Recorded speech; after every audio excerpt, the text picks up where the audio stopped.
Vous étiez nombreux à cheminer avec nous dans ce beau programme qui est l'Admirable et vous êtes encore là en cette année 2026, mesdames, messieurs. Bonsoir et bienvenue à ce nouveau numéro de l'année 2026 de votre mission Admirable qui reçoit pour vous un homme de Dieu. Il est chantre, il est prophète de ministère, il est coach, il est entrepreneur. Bref, vous allez le découvrir dans cette émission. Je lui dis bonsoir, prophète Emmanuel Chen Kazadi. Bonsoir, maman Emeline Cambidio. Vous allez bien? Vraiment, après combien d'années? 3 ans, je pense. 3 ans. Sinon, ça va, les affaires, le ministère, tout va bien. Par la grâce de Dieu, tout va bien. Merveilleux. Merci, pareillement. Alors, vous vous appelez Emmanuel Chen Kazadi Chen. C'est pas français, c'est peut-être pas non plus anglais. Ça veut dire. C'est en hébreu. C-H-E-N. Chen veut dire grâce. C'est ça. Ça exprime ce que vous vivez? Absolument.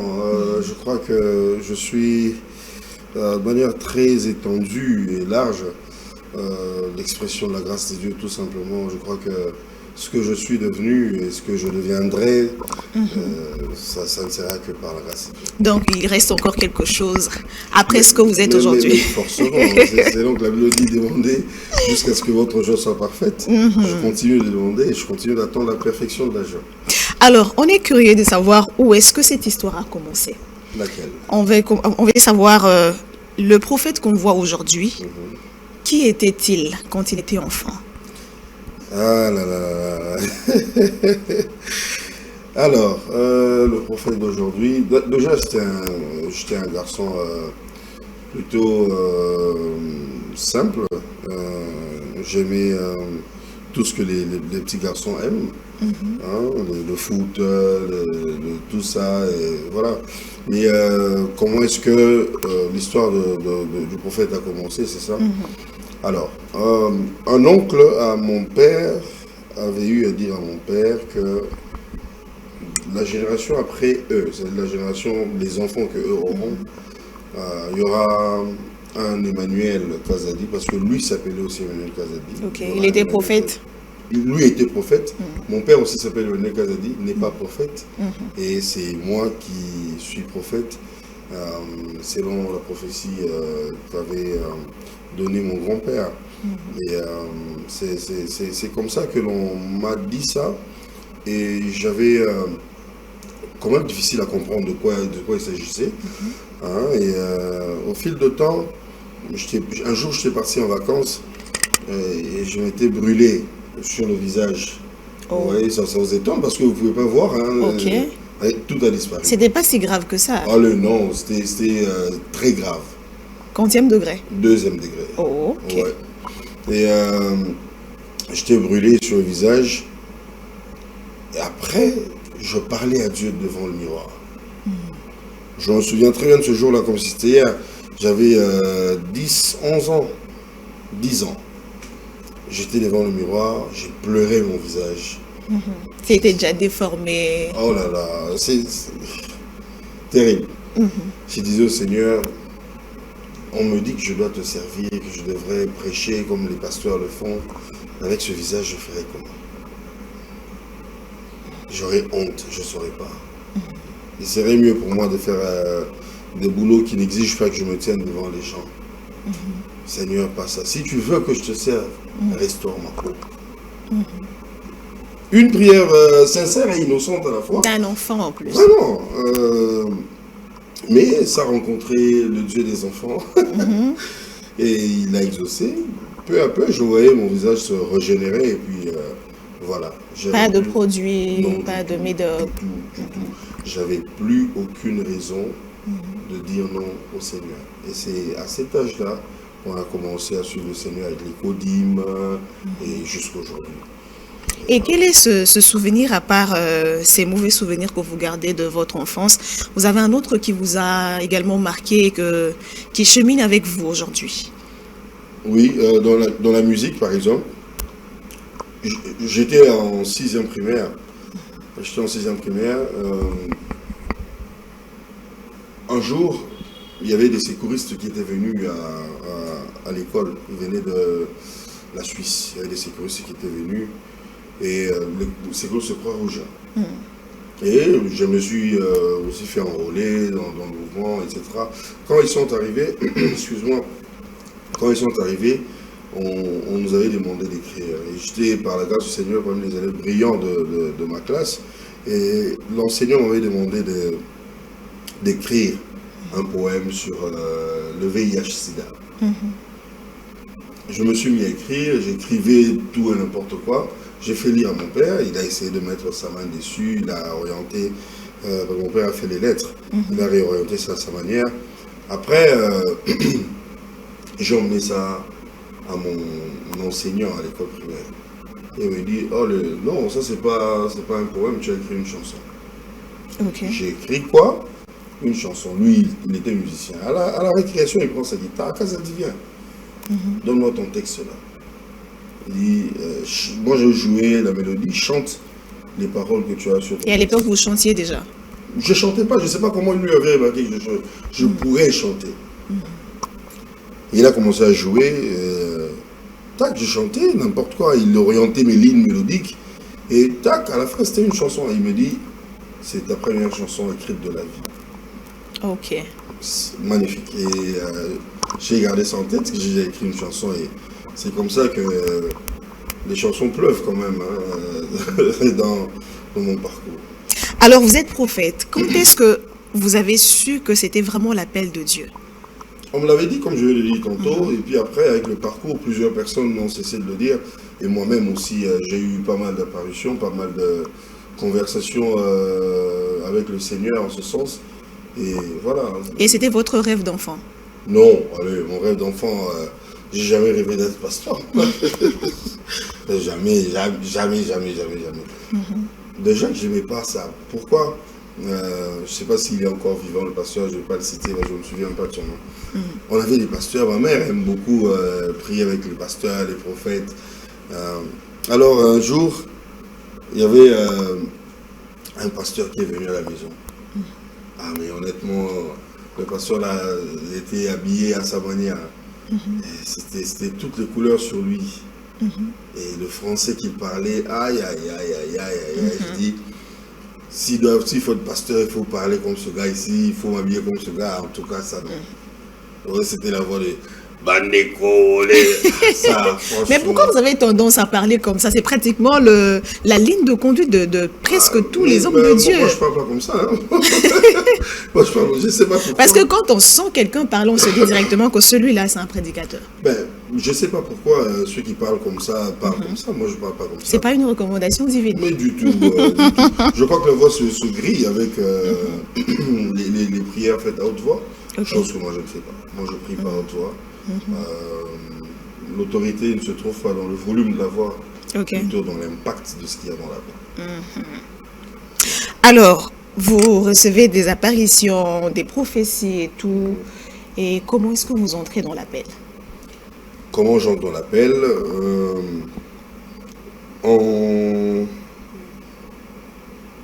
Allez, c'est comme la blague. L'an prochain, ça fera 20 ans.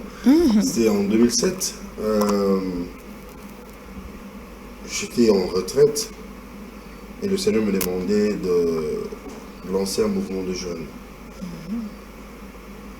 C'est dans ce mouvement de jeunes qui s'appelait AJC, à l'époque, en 2007, que l'on a commencé avec les prières ici et l'exercice du ministère a commencé à se manifester comme ça. Mais avant ça, quand je priais avec les gens, je prophétisais. Pour moi, c'est le naturel. À l'âge de 7 ans, non, 6 ans, j'avais déjà des visions et je disais, c'était tellement précis. À l'époque même de Mobutu, j'étais encore enfant, je disais à ma mère, et elle est encore vivante, hein, je disais à ma mère que cette nation changera de nom, changera de drapeau, tout petit là. Je m'en souviens vraiment, changera de nom, changera de drapeau. J'ai décrit le drapeau du Congo avec Kabila le père. Voilà, on aura autant d'étoiles, la couleur sera comme ça, comme ça, comme ça, comme ça. Et Dieu merci pour ma mère qui comprenait les mouvements de l'esprit. On m'a encadré comme ça. Bien que je pouvais faire tout ce que les jeunes font, les jeunes gens jouer, tout ça là, tout ça là. Mais on me remenait toujours à ça. Et puis après, Ma jeunesse n'a pas été une jeunesse où je suis trop avec les amis. J'avais toujours de temps de recueillement. Et les personnes avisées, les hommes de Dieu qui étaient déjà dans l'exercice, quand ils venaient chez nous et qu'ils me trouvent comme ça, moi on en a différent, moi on en a différent, moi on en a différent. Et ça restait comme ça. Et finalement, pour revenir à l'histoire, en 2007, j'ai lancé le ministère et c'est de là que tout a commencé à flot. C'est même le conseil que je prodigue à ceux qui veulent embrasser le chemin nouvellement commencé. Il faut toujours trouver un groupe de gens avec qui vous priez. Okay. Ça vous permet d'exercer la grâce, ça vous permet d'exercer le don.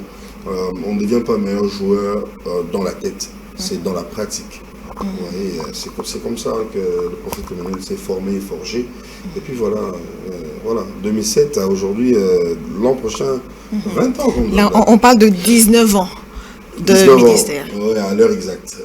Et quand est-ce que vous vous lancez directement dans le ministère? Vous avez eu la vision, j'ai omis de le dire, vous êtes visionneur des églises Maison de la Révélation, Kinshasa et États-Unis.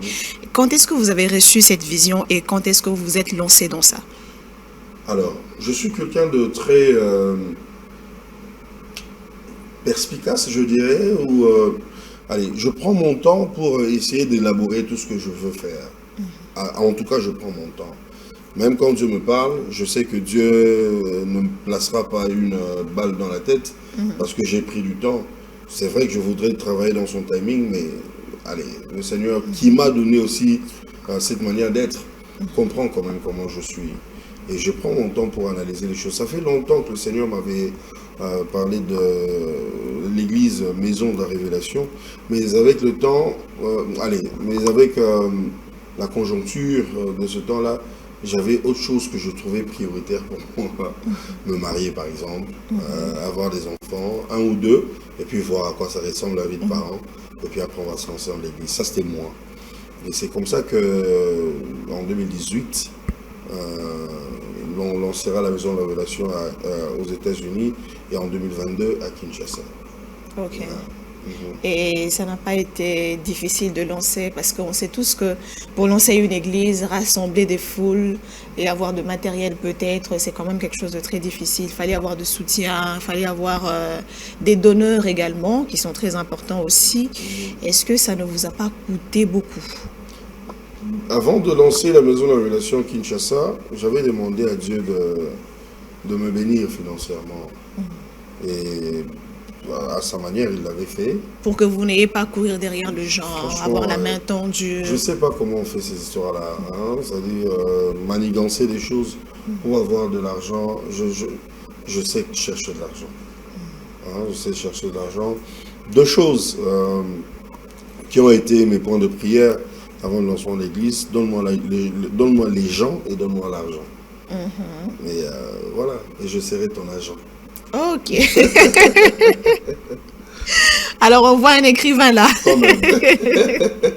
Et c'est une chose qui a été faite. Absolument, comme cela, et les choses ont évolué.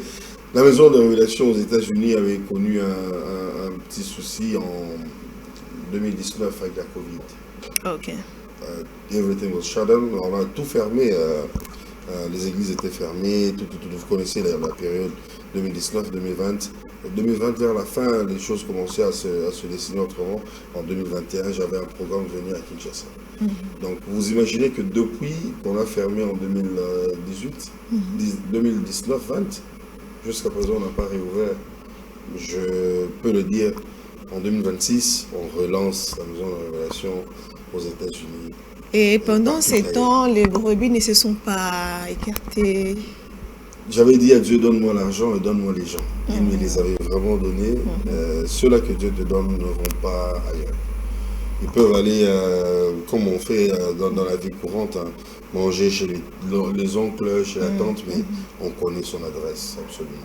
Et pendant ces temps, les autres pasteurs ou d'autres personnes n'ont pas critiqué, ne se sont pas moqués du fait que ça faisait quand même longtemps que vous n'étiez plus, bon, je ne vais pas dire que vous n'êtes plus dans les ministères, mais l'église était fermée. Pratiquement, est-ce que vous n'avez pas subi de moqueries, de critiques? Peut-être qu'ils ont eu à le faire, mais ça me... Derrière votre dos. J'ai pas entendu ça. Peut-être qu'ils ont eu à le faire, mais moi j'ai pas entendu ça. Et Dieu merci que je n'ai pas entendu. Et ça me permet de garder mon cœur en bon état. C'est donc la Et ça ne vous dérangeait pas vous-même? Non, non, non, non, non. J'ai pas de temps pour m'inquiéter. Alors, quel est le conseil que vous pouvez donner à ceux gens qui veulent se lancer dans le ministère, établir une église, d'autant plus que vous êtes passé par là?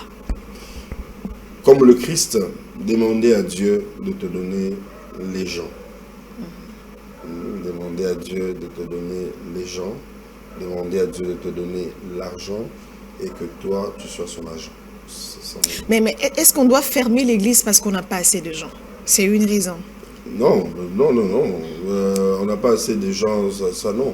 Il faut faire l'évangélisation. C'est Kinshasa, et, par exemple, dans le contexte de Kinshasa a combien d'habitants? Et c'est quelle église à Kinshasa qui a 1 million de membres? Donc il y a des gens qui peuvent toujours être gagnés. Et quelles sont les difficultés que vous avez rencontrées dans le ministère jusqu'à aujourd'hui?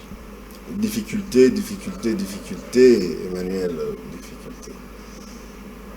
Maman Lille, vous serez surprise, je n'appelle pas les choses de cette manière-là. Pour moi, ce sont des examens.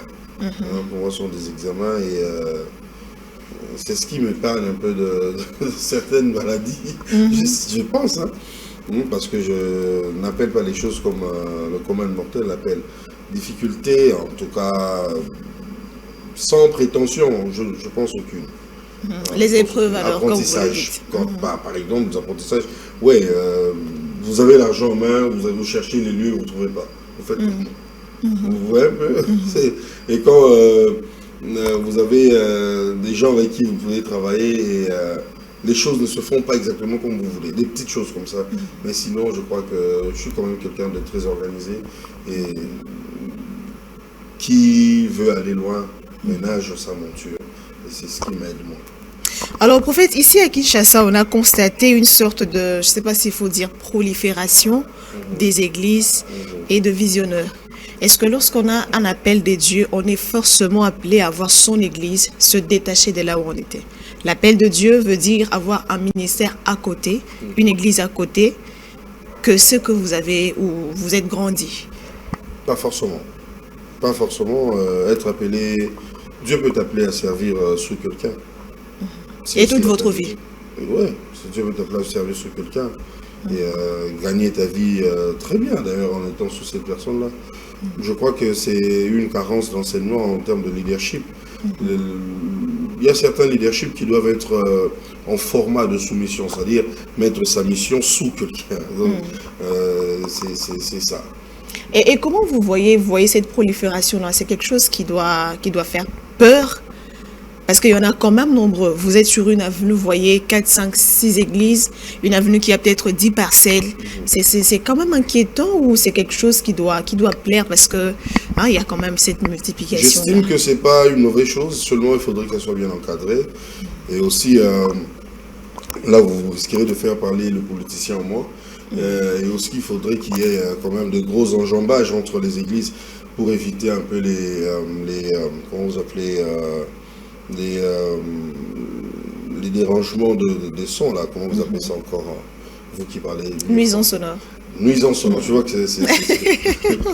Voilà, pour éviter de la nuisance sonore, il faudrait vraiment qu'il y ait quand même de gros écarts entre les églises, parce que tout doit se réguler, aider les églises à comprendre comment travailler sur l'isolation acoustique du lieu, par exemple, vous voyez, ça c'est quand même assez dangereux, c'est quand même assez dangereux.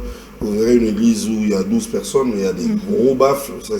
Je me pose la question, est-ce qu'on parle à ceux qui sont là ou on parle à ceux qui sont dehors? Vous voyez un peu, donc il y a lieu d'encadrer cela. C'est pas mauvais, les gens répondent à l'appel de Dieu, si et seulement si c'est vraiment l'appel de Dieu. C'est pas mauvais que les gens répondent à l'appel de Dieu, mais après, il faudrait être encadré. Il faudrait être encadré. Le Seigneur a dit, faites-les asseoir. Il faut apprendre ça aux gens, que les gens apprennent à s'asseoir. Et d'autres personnes ont ouvert des églises parce qu'ils ne sont pas enseignés, et parce qu'ils ont à l'esprit que ce serait un gagne-pain.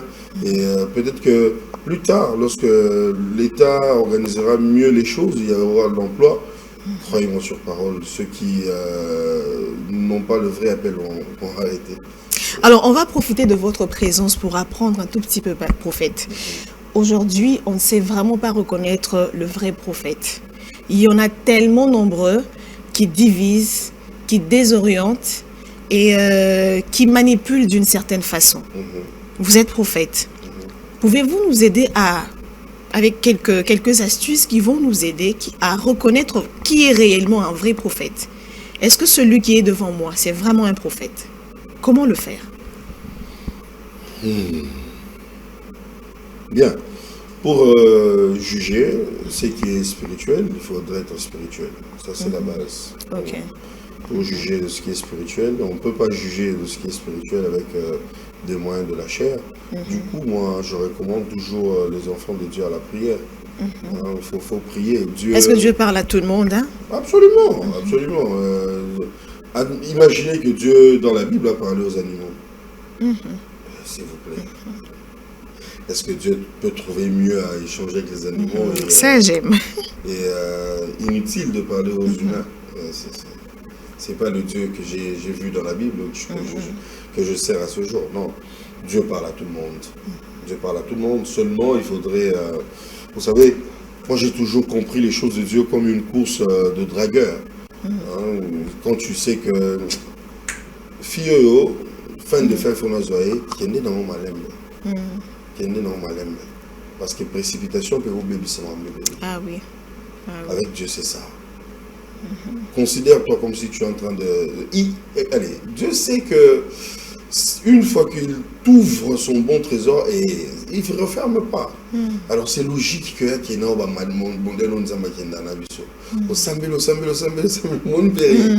voilà, j'appelle ça, donne-moi le temps de réfléchir. Je te reviens. Donne-moi le temps de réfléchir. C'est comme les femmes. Les lots, donne-moi le temps de réfléchir. Mais à l'époque, il y en avait. Donne-moi le temps de réfléchir. Je ne sais pas, toi tu es femme, tu pourras nous dire. Vous réfléchissez en faisant quoi exactement? En priant.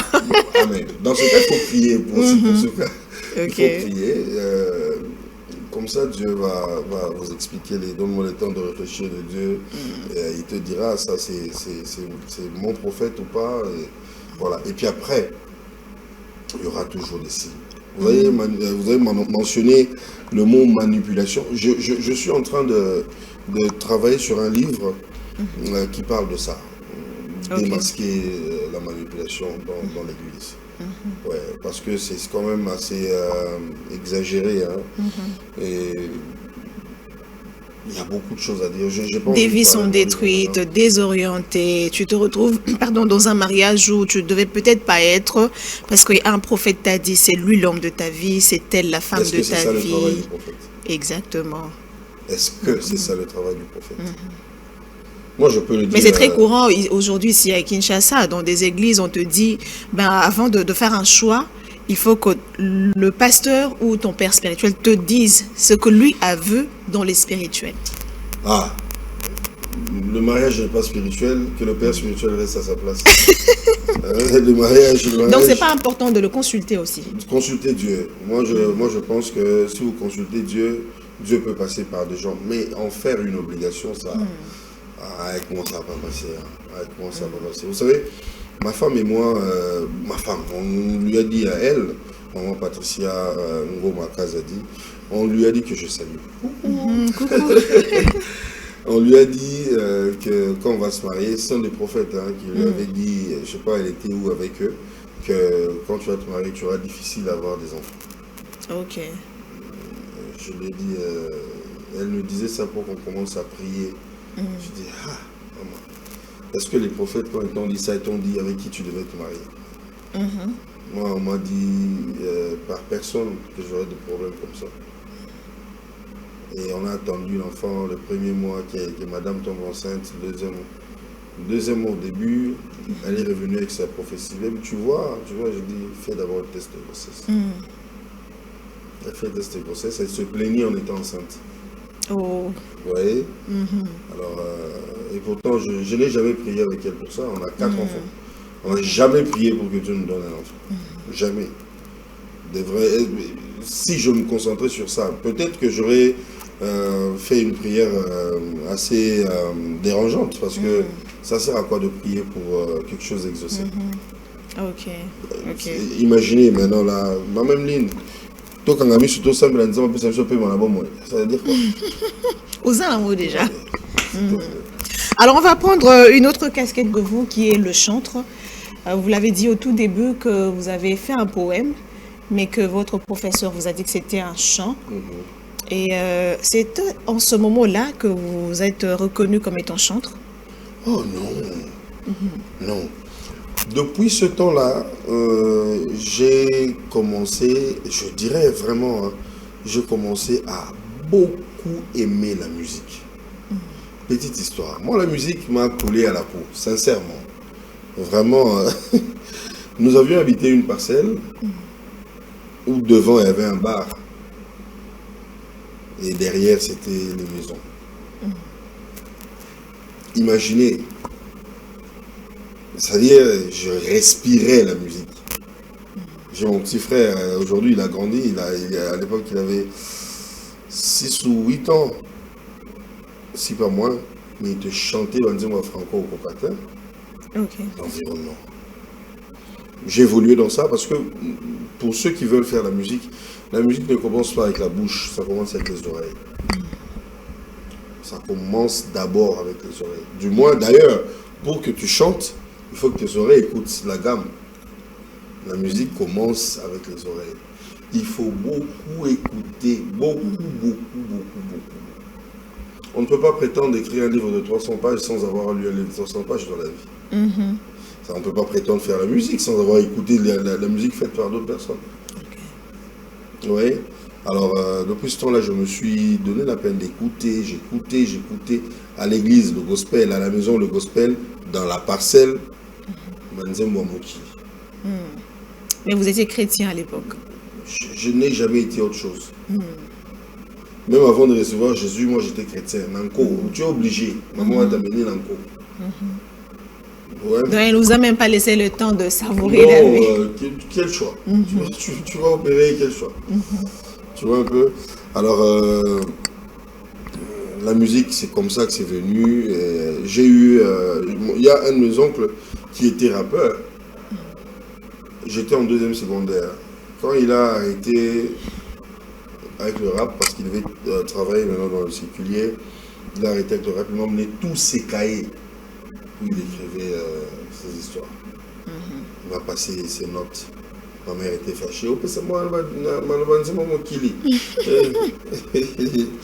et moi, par contre, ça me plaisait parce que les rappeurs, vous savez, ils sont trop dans les rimes, dans tout ça là. Et moi, j'ai commencé à aimer bien écrire depuis que j'étais tout petit.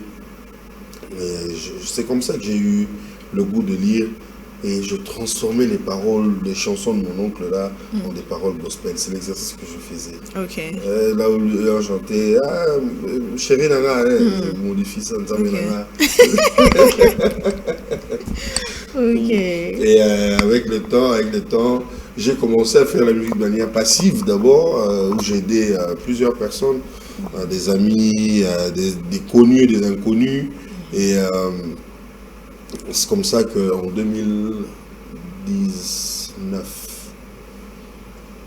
je me suis décidé moi-même maintenant de faire la musique. Et en 2020, j'ai sorti ma chanson Seul à Seul, qui a béni quand même plusieurs personnes.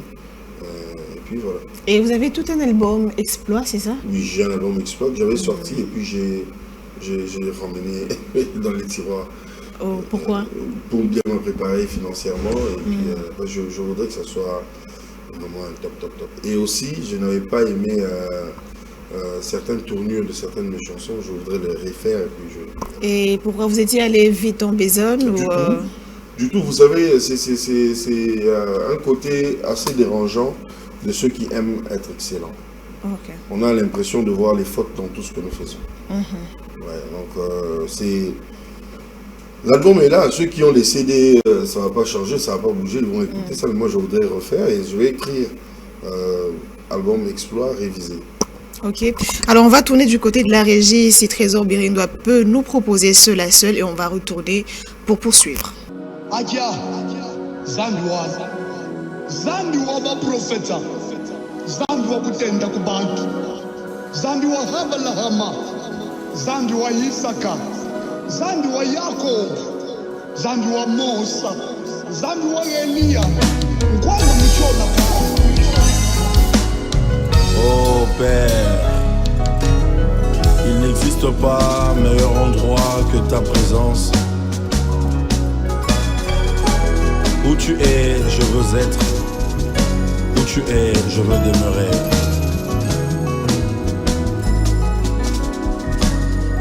Alléluia. Dans cette pièce, je ne voudrais qu'avoir deux chaises. Une pour toi, une pour moi, pour t'entendre de plus près. Oh. Dans cette pièce, je ne voudrais qu'avoir deux chaises. Une pour toi, une pour moi, pour t'entendre de plus près. Oh.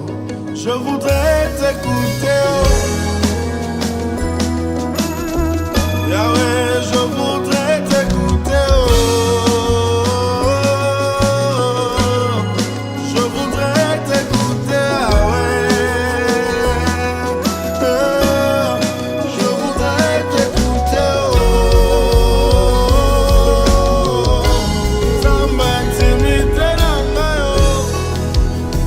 Être ton intime est mon plus grand désir. Je veux être avec toi, passer des heures avec toi, juste toi et moi, car on sait. Dans cette pièce, je voudrais qu'avoir deux chaises. Une pour toi, une pour moi, pour t'entendre de plus près. Dans cette pièce, je voudrais qu'avoir deux chaises. Une pour toi, une pour moi, pour t'entendre de plus près. Je voudrais t'écouter.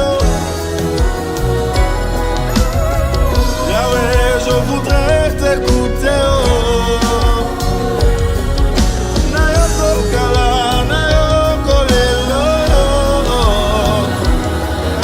Moni mwesa koli, akite la mayo. Nzambe intimite na mayo.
Alors, de retour sur ce plateau, merci Trésor Birindois, prophète, seul à seul. D'où est venue l'inspiration? Il n'y a rien de mystérieux sur la seule en termes de comment est-ce que c'est venu. Je me souviens, je m'apprêtais à me laver je me suis appuyé sur le mur de ma chambre. J'ai eu une vision. Je me suis vu dans une pièce. La pièce était hermétiquement fermée, complètement. Pas de porte, pas de rien, pas de mur, pas d'issue pour sortir. Fermée. La pièce était complètement fermée. Et je vois devant moi, pareil, une chaise. Et une voix sortait de cette chaise-là, parce qu'il y avait une lumière sous forme d'un humain. Plus je m'approchais de la chaise, mieux j'entendais la voix de la personne qui parlait. Et quand je me suis approché, j'ai vu qu'il y avait aussi une chaise pour moi. Ok. Et ça me revient vraiment comme si c'était hier, comme si c'est maintenant. La grande chaise était là, et ma petite chaise aussi était là. Les deux chaises avaient la forme des trônes, vraiment des chaises royales. Là. Et j'écoutais la voix qui parlait. Ce fait que je ne dise pas qu'est-ce que la voix disait. Et je me suis approché, je me suis mis, et tout ce que je voyais commençait à se chanter en moi. Dans cette pièce, la pièce là, je ne voudrais qu'avoir deux chaises. Ok. Une pour toi, une pour moi, pour t'entendre de plus près. Je voudrais t'écouter. Le désir que j'avais était celui-là. Je voudrais bien écouter. Et c'est ainsi qu'il a fallu créer ça. Donc c'est ça l'histoire. Alors, la barbe, la tenue, c'était quoi le message? La retraite. Un temps Ok. de prière, un temps de recueillement, un temps d'intimité. On reviendra sur ce que je vous disais tout à l'heure. L'aide sur le temps de réfléchir. Mais il faut un temps de réfléchir, il faut un temps de fléchir. On voit le neveu du rappeur. Quand même, tonton ami. Shalom à toi. Alors, vous avez reçu pas mal de bons feedbacks aussi par rapport au chant.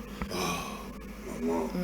On a vu sur les réseaux. Vous savez, la réussite dans la musique, ça c'est aussi un conseil que je prodigue aux amis. La réussite dans la musique, ça ne se calcule pas. En toute chose.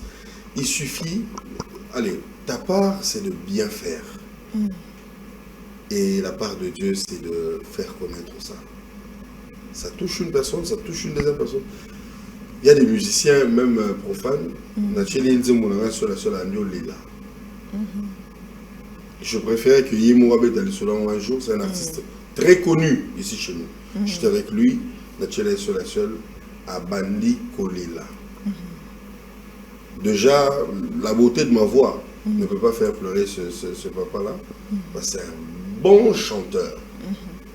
C'était plutôt le message qui était captivant pour lui. Il a pleuré en présence de ma femme. Il a pleuré à chaudes larmes, vraiment. Il a pleuré. J'aurais bien voulu écouter ce chant, même 15-20 ans avant. Naïvité, ni les commélaïs. Jouer mon rabais à solo, mais on a eu cela, on se l'avait attaqué. Les feedbacks sont énormes. On m'a appelé de beaucoup d'endroits. Vous savez, lorsque je regarde les rapports de YouTube, l'analyse que YouTube fait de où est-ce que la chanson est beaucoup suivie, vous savez, c'est beaucoup suivi où? Où c'est? Au Gabon. Ok. Pas au Congo, pas en France, pas aux États-Unis, au Gabon. Donc la langue aussi est importante. Hein, dans... Absolument. Absolument. Il y a un peu de lingala dans la chanson, mais c'est 70% en français, c'est la seule. La seule phrase qui se chante en lingala, c'est Nzamba, intimité, mais le reste, là, c'est en lingala. Et puis, vers la fin, les petits commentaires aussi sont en lingala. Alors en ce moment, on peut dire que le chantre est en congé. Vous ne bougez plus. Vous êtes au studio. Le chantre a quand même cédé sa place au producteur. Ça, c'est aussi une nouvelle casquette que j'ai depuis quelque temps. Là. Je suis en train de produire beaucoup d'artistes. Sous le label de Trône Gospel. De Trône Gospel, dont je suis le CEO. Je suis en train de produire beaucoup d'artistes. Bientôt là, vous serez bénis, non par ma voix, mais par d'autres artistes? Les artistes que je produis, mais ça, ce sont mes chansons. Ah, ok. Ouais. Ok. Ouais, Et ça se passe bien? Très bien. Et le choix des artistes, comment vous le faites? Si par Jusque-là- exemple il y a quelqu'un à la maison jusque-là, qui c'est des voudrait gens qui sont, autour de dans- vous. Dans mon cercle. Ah, ok. Ouais, jusque-là, c'est des gens qui sont dans mon Mais est-ce que cercle. la porte est ouverte pour ceux qui voudront peut-être venir auprès de vous, hein? Pas maintenant, mais ils peuvent toujours, Tenter la chance. essayer. On a 3 artistes qu'on voudra voir briller, mais n'empêche, les grâces, on ne les refuse pas, les talents, on ne les refuse pas. Si vous estimez que vous avez un talent qui peut faire parler de lui, pourquoi pas? Pourquoi pas? Le Trône Gospel, c'est pas seulement pour produire, nous aidons aussi les artistes Ok. qui ont des chansons, on peut les réorienter. C'est pourquoi nous avons aussi un studio, le Trône Studio, dans la cité Morutu, un studio nickel. Ok. Alors, vous êtes également père de famille. Oui. Il y a quelque chose aujourd'hui qui dérange un peu. Vous êtes homme de Dieu. On se rend compte que les mariages des hommes de Dieu qui se marient à peine ne tiennent plus. Vous verrez un homme de Dieu puissant qui draine de foule dans la présence de Dieu, mais qui ne tient pas une seule année dans le mariage. Qu'est-ce qui se passe, prophète? La fondation. Ok. Allez, il faut signaler que vous avez 10 ans de mariage. Hein? 10 ans, 11 ans. Je cours vers ma 11e année. Ok. La fondation. La fondation. Regardez. Jésus est en train de donner une parabole. Il dit il y a une maison, l'une était construite sur les sables, l'autre sur le roc. Les 2 maisons ont été attaquées de la même manière. Le vent a soufflé, la tempête est venue, ici et là. Même attaque, une maison tombe, l'autre ne tombe pas. La réponse est laquelle? La fondation. Il y a des choses qui divisent ou qui détruisent certains mariages, d'autres mariages, bétamodada.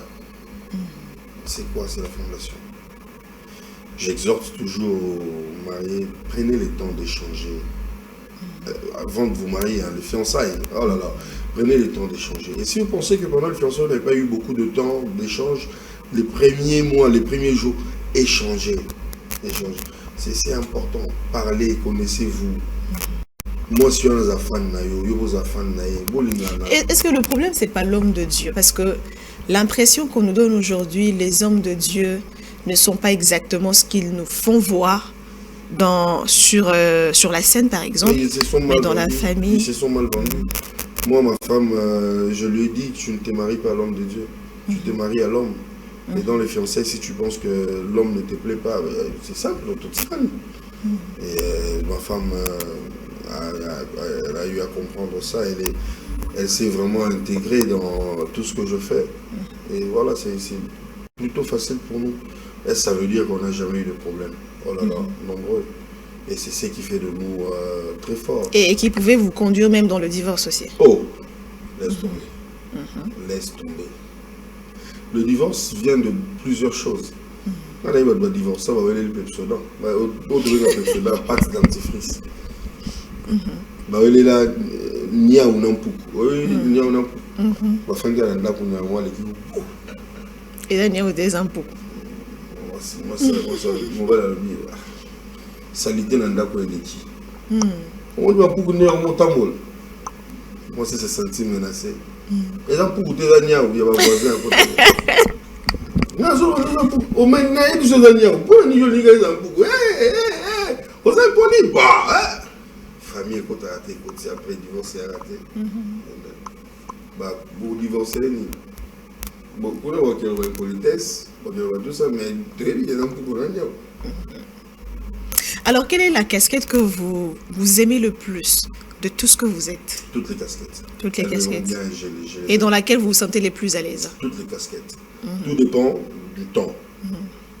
Ici, par exemple, cette casquette, c'est d'invité. Me fait bien. Si je sors, la casquette d'après m'ira bien. toutes les casquettes me vont bien, je les aime toutes. Il n'y a rien que Dieu m'a donné qui est plus que l'autre, rien. Parce que, tu sais pourquoi? Tout est venu de Dieu. Ah, ok. Alors, 3 choses ou 3 qualificatifs qui vous décrivent le mieux. Dites-moi, je ne saurais pas dire. Non, non, selon vous. Parce qu'on va poser de questions aussi à d'autres personnes pour vérifier justement ce que vous dites. Joyeux, heureux, content. Non, je dirais, je suis quelqu'un de très joyeux. Ça vous prend quelques minutes pour voir que le prophète Emmanuel, c'est quelqu'un qui aime la joie de vivre. Je n'aime pas être furieux. Hein. Je préfère être joyeux plutôt qu'autre chose. Après, le prophète Emmanuel, c'est quelqu'un de très excellent. Ça, même quand je dois faire quelque chose de petit, ça sera excellemment petit.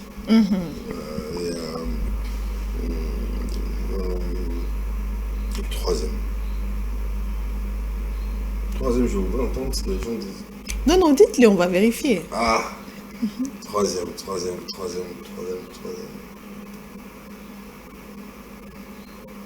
Dur aussi, hein, Dur. quand même. Alors, est-ce que vous êtes sûr que si on appelait quelqu'un, cette personne va témoigner ce que vous avez dit, exactement tel que vous l'avez dit? Si c'est quelqu'un qui me connaît, oui. Si c'est quelqu'un qui ne me connaît pas, il dira... Quelqu'un de votre entourage, bien sûr. Oh, ça, la main sur le cœur. Déjà... Mais bon, il faut dire que on y là, on a minute. Bon, nous, il y en a. Makasi. Alléluia. Makasi. Nayoka bamokasi. Po biloko sala donc etika bilembo. C'est vrai. Babi oza bena sisa bidimu na ninga fo. Jesus. Nayoka bamokasi. Oyo kabango. OK. Oza sûr que oyo kabango. Qui? Je suis né prêt. Alors Trésor Birindwa, c'est parti. Merci beaucoup pour l'opportunité qui m'est offerte de parler ou de commenter sur le prophète Emmanuel. D'abord, premièrement, le prophète Emmanuel, c'est mon père spirituel. C'est une histoire qui date de longtemps, bien que juste pas longtemps, 2025, ici vers la fin, j'ai été consacré, ordonné et par lui. Qu'est-ce que je peux dire du prophète Emmanuel? Un homme intelligent, un homme très sage, un homme qui a gardé cette même flamme d'amour qu'il a pour le Seigneur Jésus-Christ et pour son ministère. Le prophète Emmanuel est une école que je ne sais pas expliquer parce que moi-même je suis un témoignage vivant de cette école. J'ai appris toutes les bases de la foi entre ses mains et aujourd'hui je suis aussi serviteur parmi les serviteurs. Si j'ai un désir pour lui, c'est que Dieu le garde. Que Dieu le garde, c'est une phrase qu'il aime beaucoup me dire et il ne cesse de le répéter. Joseph, je ne connais pas les fétiches, je ne connais pas autre Dieu si ce n'est que Jésus-Christ de Nazareth. Et la prière de mon cœur, c'est qu'il ne se détourne ni à gauche ni à droite, c'est que le Seigneur le garde constant dans son appel et qu'il va encore plus loin. Et que les églises que Dieu l'a appelées à bâtir, à construire, à instruire, les disciples de Jésus-Christ soient forts et qu'ils puissent avancer encore dans les eaux profondes. Voilà un peu ce qui est pour moi un grand témoignage. J'en ai plein pour le prophète Emmanuel. Il m'a supporté, il nous a appris beaucoup de choses. C'est un homme avec un grand cœur. Je ne sais pas le définir juste avec ce peu de minutes qui m'est demandé de faire ce service, mais je prie Dieu de le bénir, de l'amener encore plus loin, bien que c'est lui le Père qui me bénit à chaque instant. Mais mon soupir, c'est que le Dieu des cieux continue à le faire du bien. Merci beaucoup. Alors, je suis Lord Lombo. Alors, le prophète Emmanuel Kazadi, je le connais depuis l'UPC, l'Université protestante au Congo. C'est là que je l'ai rencontré pour la toute première fois. À l'époque, j'étais coordonnateur du groupe évangélique du Centenaire, le GEC. Et lui, il était aumônier d'un des auditoires en économie, si je ne me trompe pas. Je pense qu'il a fait économie et non droit. Ça va être l'économie. Et donc, c'est de là que je le connais. Et on travaillait donc ensemble dans ce ministère, qui est un grand ministère à l'UPC, que les étudiants de l'UPC connaissent, le groupe évangélique du Centenaire. Et ce que j'avais remarqué déjà, c'était son amour pour Dieu, mais aussi son amour pour le service. Et même le service qui ne demande pas forcément la visibilité. Il y a beaucoup de gens, quand ils doivent servir Dieu, ils veulent servir seulement dans ce qui demande de la visibilité. Mais lui, par exemple, il était à l'intercession. Et parfois même à la chaudière, dans des grandes activités où tout le monde était, où il y avait des milliers de personnes qui se réunissaient, où les ouvriers étaient en général à l'esplanade, en train d'écouter la parole ou de participer au culte. Lui faisait partie de l'équipe qui travaillait dans l'ombre, à la chaudière, loin des regards, où personne ne pouvait même savoir qu'ils étaient là. Et il était chargé de la délivrance, de la prière déjà pour l'activité, mais aussi de la délivrance des cas qu'on ramenait à la chaudière. Il devait prier pour eux et ce genre de choses. Et donc c'est quelqu'un qui sert Dieu même dans des fonctions qui ne demandent pas la lumière. Et ça, c'est une grande qualité, une qualité qu'on a perdue dans cette génération. Alors un souvenir marquant, c'est tous les encouragements qu'il a donnés. Il y a plusieurs souvenirs marquants quand même. Mais je pense que surtout des encouragements dans le sens où moi, par exemple, quand il fallait que je puisse me lancer faire mon premier album, il y a 2 personnes qui m'ont encouragé. Non, 3, je dirais 3. Ouais. Sur 1 million qui m'ont découragé, il y en a 3 qui m'ont encouragé. Un grand ami à moi, Abraham, mais aussi le prophète Emmanuel Kazadi, qui m'a beaucoup encouragé et qui m'a vraiment poussé. Dès que je lui ai parlé du projet, il a pris le projet dans son cœur, et même si c'est pas lui qui allait chanter, même si c'est pas forcément lui qui allait être dans la lumière, hein, mais il m'a encouragé, il m'a poussé, il m'a dit vas-y. Et lui avec Abraham m'ont beaucoup poussé, et ça fait vraiment qu'aujourd'hui, si les gens m'ont connu dans la casquette de chantre, c'est à cause de lui aussi, auprès de qui j'ai reçu beaucoup d'ondes positives. Le conseil que je peux lui donner, c'est que moi je l'ai connu dans l'œuvre de Dieu, et jusqu'aujourd'hui il continue dans l'œuvre de Dieu, et c'est super. Donc moi je vais lui demander de ne jamais abandonner l'œuvre de Dieu et le Dieu de l'œuvre. Il est écrit dans Genèse 49 au sujet de Joseph. Jacob, bénissant Joseph, dit à Joseph, c'est l'œuvre du Dieu de ton père qui t'aidera. C'est l'œuvre du Tout-Puissant qui te bénira. Et donc, je pense que c'est un conseil que je lui donne à lui, mais à moi-même aussi. Je pense que nous devrions nous concentrer vraiment sur le travail de Dieu. Il y a beaucoup d'autres choses qu'on peut faire dans la vie, parce que le prophète, c'est quelqu'un de très brillant, très brillant. Il peut faire tout et n'importe quoi et réussir. Il y a des gens comme ça. Il peut tout faire et réussir, dans tout. Mais je vais lui demander vraiment, dans toute la panoplie des choses qu'il peut faire, qu'il n'oublie pas l'œuvre de Dieu. Et c'est l'œuvre de Dieu qui nous bénira et qui nous mettra toujours au large. Et j'ai lu un texte qui m'a beaucoup béni ce matin. Dieu parlant à Abraham dans Genèse 17, il dit « J'établis mon alliance perpétuelle avec toi et avec ta descendance après toi. Je serai ton Dieu et le Dieu de ta postérité. » Je pense que si nous servons Dieu, il sera aussi le Dieu de notre postérité. Que Dieu le bénisse et qu'il vous bénisse tous. Mon chéri, que dire de toi? Que dire d'Emmanuel Kazadi? Un homme merveilleusement merveilleux.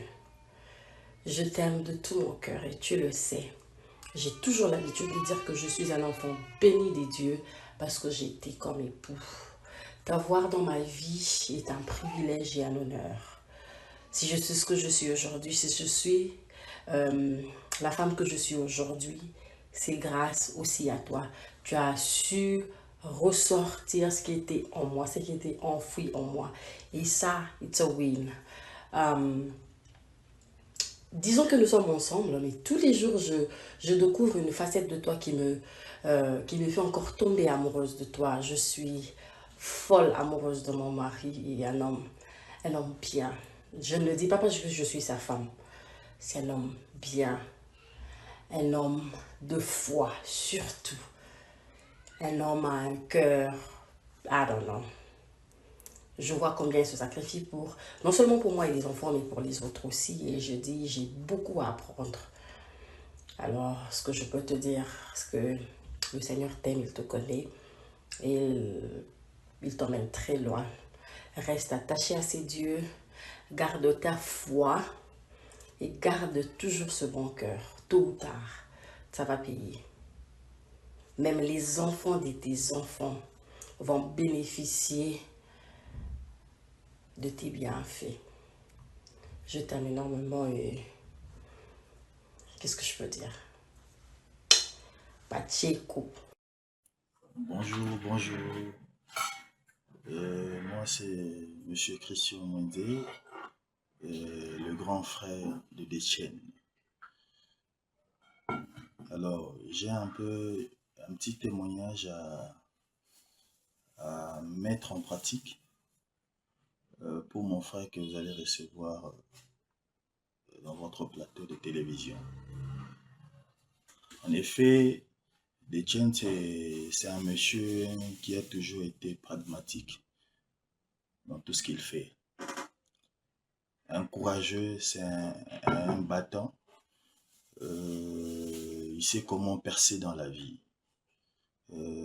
Tout ce que je demanderai à Détienne, c'est de faire attention aussi lorsque on lui prodigue des conseils.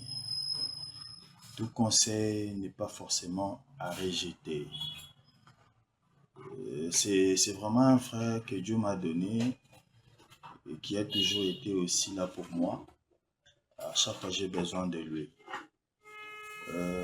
Qu'il soit toujours prudent dans la vie. L'ennemi est très rusé. En gros, je dirais toujours que la vie lui soit toujours favorable. C'est un homme de Dieu. Il a commencé à servir son Dieu depuis le bas âge. Jusqu'à aujourd'hui, il continue toujours à suivre le chemin du Christ. Merci.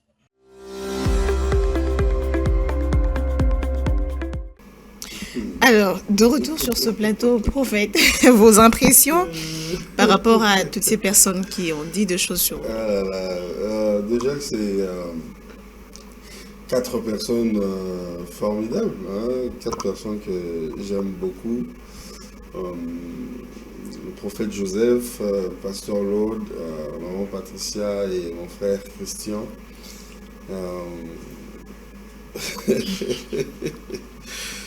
C'est bluffant quand même ce que tu as fait. Merci, hein, merci de me donner cette joie. Je suis content. Merci à tout le monde pour les conseils.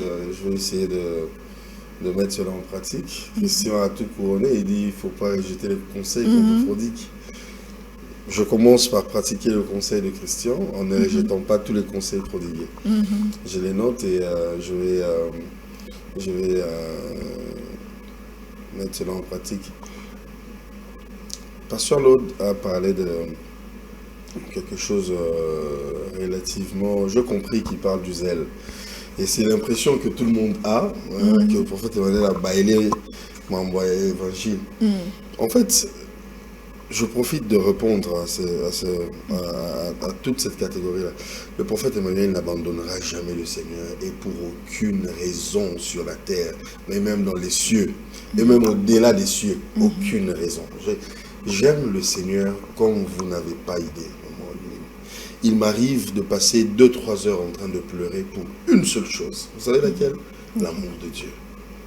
Quand je dis, ça vous a rendu comment il peut aimer les gens comme ça? Et je commence à pleurer.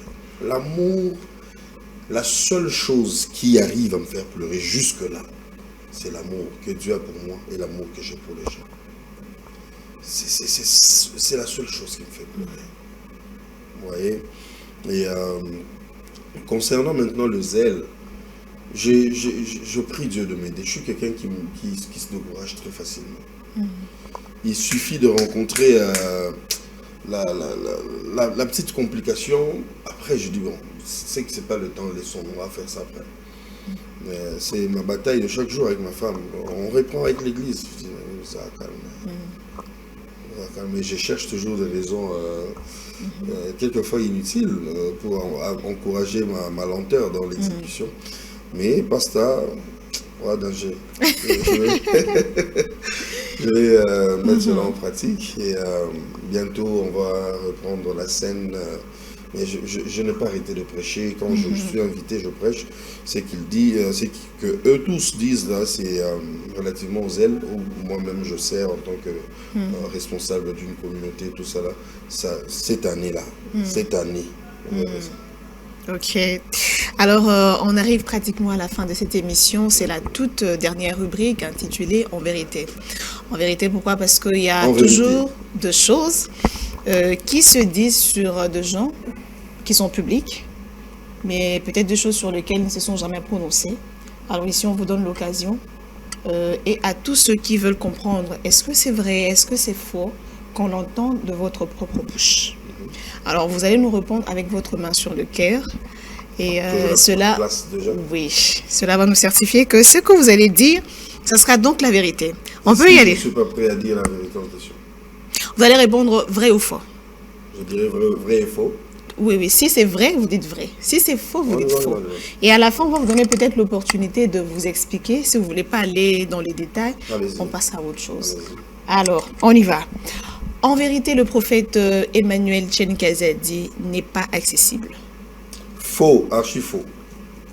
En vérité, le prophète Emmanuel Kazadi, Aza vieux moroboé, faux, archi faux. Alors la toute dernière question, en vérité, le père spirituel du prophète Emmanuel Kazadi s'est détaché de lui sans raison. Faux et archi faux. Alors, vous allez vous expliquer. C'est moi avec la main sur le cœur. Je suis fils de l'archevêque Diamant Bob Kalonji, que je viens de revoir d'ailleurs le 1er janvier. Et lui et moi étions contents Moi, j'étais beaucoup plus content de le revoir. Et j'étais surpris que lui était plus content de me revoir. C'est mon père depuis l'école de dimanche jusqu'à ce jour. I love you, daddy. Your son. L'accessibilité. Je suis très accessible. Les témoignages sont nombreux. Je suis très accessible. Il m'arrive d'être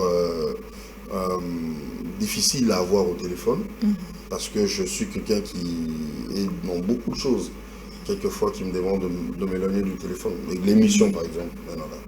Tous ceux qui m'ont écrit depuis le début de l'émission. Basé 12, mais la 12 c'était à peu près 11. Parce que c'est pas fait volontairement, donc je pourrais toujours revoir et puis répondre. Donc je suis très accessible. Alors des perspectives pour finir. Le lancement cette année, le lancement de l'église aux États-Unis. À Kinshasa. Aux États-Unis et à Kinshasa aussi vers la fin. Je serai cette année beaucoup plus présent à Kin. Question de voir et monter déjà une cellule avec les gens que nous avons ici. Et après on va relancer. Cette année, je sortirai mon premier livre. Ça fait qu'on a attendu depuis des années là. Pardonnez-moi, cette année, je me ferai pardonner autrement. Ok. Il y a beaucoup de choses qui sont en vue. Cette année, je ferai une autre chanson format Sola Seul pour vos prières, vos moments de prière, pour vous bénir et puis voilà. Alors nous sommes pratiquement arrivés vers la fin de cette émission. Vous avez un message à passer à l'église, à votre entourage, où vous voulez bénir le peuple de Dieu. Je suis très content, Maïmeline, d'être là, d'être invité aujourd'hui dans cette émission admirable. Et je vous dis merci à vous de toujours penser à nous et aussi à la chaîne Vert Pâturage. En tout cas, belle équipe, forte équipe et tout est nickel ici. Vous faites un travail formidable. Que Dieu vous emmène plus loin. Amen. Jésus-Christ. Amen. Mais au peuple de Dieu, continuez de nous porter dans vos prières, continuez de prier pour nous. Ne vous fatiguez pas de nous, continuez de nous aimer, de nous pardonner. Tous abattus. Salaka abadlomo c'est que ça binote mais bon ça mais la bisoga quand de bisoto linga bino ko linga bisoga Et que l'amour règne et que l'amour gagne, l'amour triomphe. Tel est mon souhait. Alors, merci beaucoup. C'était là le prophète Emmanuel Chen Kazadi, le tout premier invité de l'année 2026. Madame, messieurs, c'en est fini pour ce soir. On se quitte déjà et on se retrouve au prochain numéro. Au revoir et portez-vous bien. Bye bye.